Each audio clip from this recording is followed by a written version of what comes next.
फ्रांसीसी क्रांति।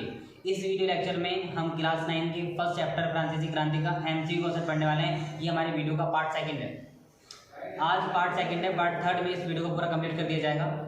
और आपसे मैं बात कहना चाहता हूँ, प्लीज़ इस वीडियो को बिल्कुल भी स्किप मत कीजिएगा, शुरू से लास्ट तक देखना। और पढ़ते समय वीडियो को देखते समय प्लीज़ कॉपी और कलम लेके बैठना ताकि आप साथ ही साथ सारे के सारे प्रश्नों को समझकर उसके आंसर को नोट आउट कर सकें।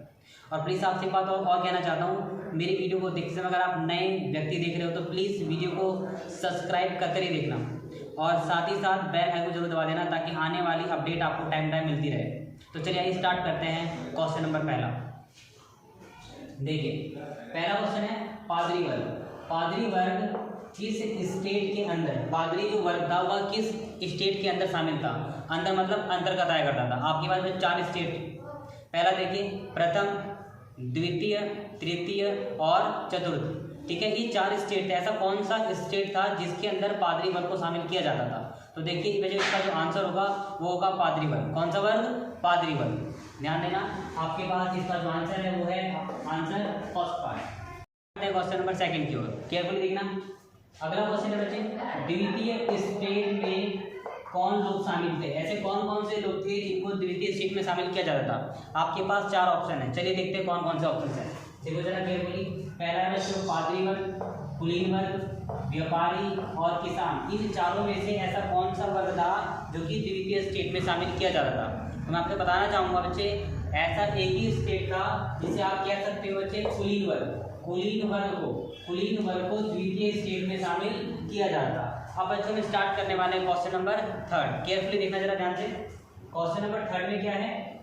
18वीं सदी में फ्रांस में किसानों से कौन से कार्य नहीं करवाए जाते थे? जब 18वीं शताब्दी चल रही थी तो फ्रांस में किसानों से कौन कौन से काम नहीं करवाए जाते थे? तो 18वीं सदी में किसानों से कौन कौन से काम नहीं करवाए जाते थे? आपके पास बच्चों 4 ऑप्शंस हैं। देखते हैं उन चारों में से ऐसा कौन सा ऑप्शन है जो कि फ्रांसीसी क्रांति के समय किसानों के द्वारा वो कामों को नहीं कराया जाता था। देखिए जरा ध्यान से, पहले केयरफुली पढ़ना है, पढ़ने के बाद जोड़ लेना है। पहला, कुलीन वर्ग को, कुलीन जो वर्ग थी, कुलीन वर्ग की सेवा करना, यह काम नहीं कराया जाता। या फिर दूसरा, स्कूली शिक्षक के रूप में सेवा कराना, या ये काम भी। तीसरा ऑप्शन है कुलीन वर्ग के घरों और खेतों में काम करवाना। चौथा ऑप्शन है सड़कों के निर्माण में सहयोग कराना। इन चारों में से ऐसा कौन सा ऑप्शन है जो कि फ्रांस की क्रांति के समय पर, ठीक है, किसानों से काम नहीं करवाया जा रहा? तो ध्यान देना बच्चों, इसका जो आंसर है वो हो सकता है स्कूल शिक्षा के रूप में सेवा कराना। इसका जो आंसर है, आंसर नंबर होगा सेकंड। बच्चों अब बढ़ते हैं जस्ट अगले क्वेश्चन पे, जिसे आप कहते हो क्वेश्चन नंबर चौथा। केयरफुली क्वेश्चन को पढ़ना है, ध्यान देना जरा। देखिए, फ्रांस के किस स्टेटों को करों से छूट प्राप्त थी? ऐसे कौन कौन से स्टेट थे जहां पर उन लोगों को कर मतलब टैक्स नहीं देना पड़ता था? आपके पास 4 स्टेट हैं, केयरफुली उसे पढ़ते हैं। देखिए ये 4 स्टेट कौन कौन से हैं बच्चे। पहला स्टेट है प्रथम स्टेट, दूसरा है द्वितीय स्टेट, तीसरा है प्रथम और द्वितीय स्टेट और चौथा ऑप्शन है तृतीय स्टेट का। ये 4 स्टेट बताए गए, 4 ऑप्शंस हैं। अब मैं आपसे एक बात और कह रहा हूँ, मैंने ब्रैकेट में कुछ लिखा है, अगर आप यहाँ पर ध्यान दोगे तो आपको एक क्वेश्चन और सॉल्व हो जाए। जैसे कि आप समझ सकते हो, प्रथम स्टेट का मतलब पादरी वर्ग हो गया, ठीक है, द्वितीय स्टेट का मतलब कुलीन वर्ग हो गया, और तृतीय स्टेट का मतलब व्यापारी, कारीगर और किसान आते हैं। ये 3 पॉइंट आप पता लग गए होंगे। हमें अब ये बताना है कि फ्रांस के किस स्टेटों को करों से दूर रखा गया, मतलब यहाँ से कौन कौन से स्टेट थे जहाँ पर उन्हें कर देने की आवश्यकता नहीं पड़ती थी। ठीक है, तो देखो बच्चों, इसका आंसर होगा बेटे प्रथम और द्वितीय स्टेट में जो भी लोग आया करते थे, जो भी वर्ग शामिल था, उन दोनों वर्गों को कभी भी कर नहीं देना पड़ता था। उन्हें करों से क्या थी? छूट प्राप्त थी, कर देने की आवश्यकता नहीं थी। पहला पहला बट्टे बच्चों प्रथम स्टेट और दूसरा द्वितीय। पहले का मतलब ये हो गया ऐसे लोग जो पादरी वर्ग में आते थे उनको भी कर नहीं देने पड़ते थे। दूसरा द्वितीय स्टेट वाले मतलब कि कुलीन वर्ग में जो लोग आते थे उनको भी कर देने की आवश्यकता नहीं थी। अर्थात ऑप्शन थर्ड प्रथम और द्वितीय स्टेट के लोगों को कर देने की आवश्यकता नहीं थी। ठीक है, आपको अच्छे से पता लग गया होगा। अब बढ़ते हैं जस्ट अगले क्वेश्चंस अर्थात क्वेश्चन नंबर 5 की ओर। बहुत ही ज़्यादा इंपॉर्टेंट क्वेश्चन है, ध्यान सुनना। 18वीं सदी में फ्रांस में किसानों से निम्न में से कौन से प्रत्यक्ष कर वसूले जाते थे। मतलब फ्रांस के अंदर 18वीं सदी चल रही थी तो वहाँ पर उन्हें कौन कौन से कर देने पड़ते थे, किसानों को कौन कौन से कर देने पड़ते थे।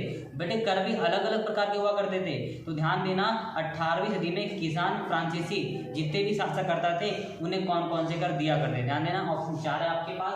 पहला ऑप्शन है बेटे टाइड और दूसरा ऑप्शन है टाइड, तीसरा ऑप्शन है टेल्थस और चौथा ऑप्शन है क्वेक्स। ठीक है, इन 4 में से आपको जो कर का नाम था वो था टाइड। क्या नाम था दोस्तों?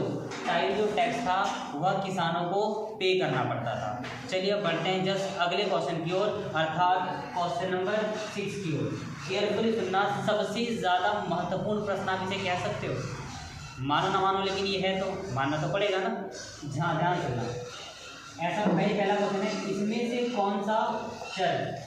कौन सा चर्च द्वारा लिया जाने वाला धार्मिक कर था। आपको पता है धार्मिक कर भी हुआ करते थे।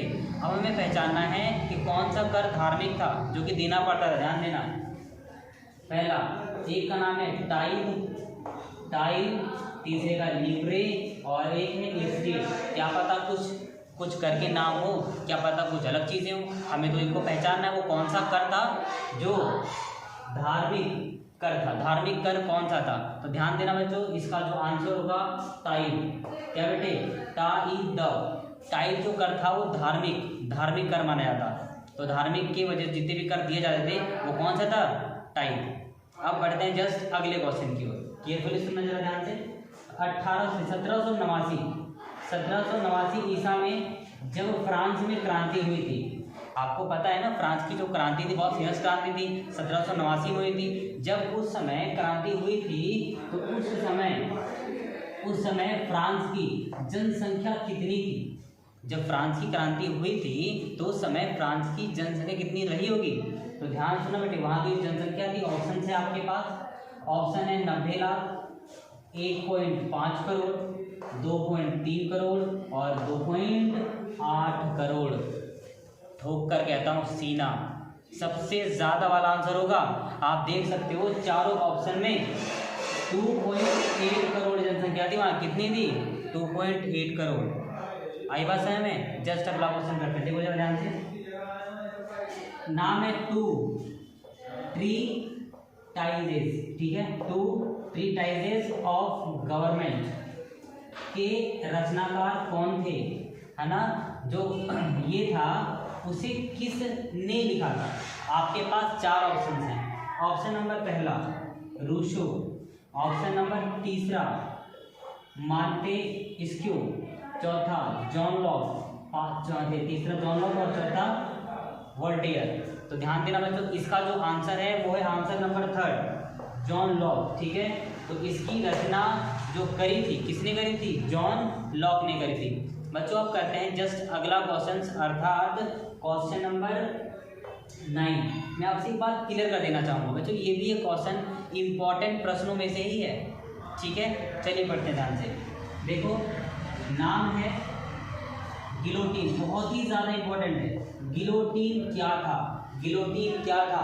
पहला ऑप्शन कैदियों को कैद करके रखने वाली जेल। इसका मतलब ये है क्या गिलोटीन जहाँ पर कैदियों को कैद करके रखा जाता था वो जेल है? या फिर ऑप्शन दूसरा खेल के मैदान को गिलोटीन तो नहीं कहा जाता था।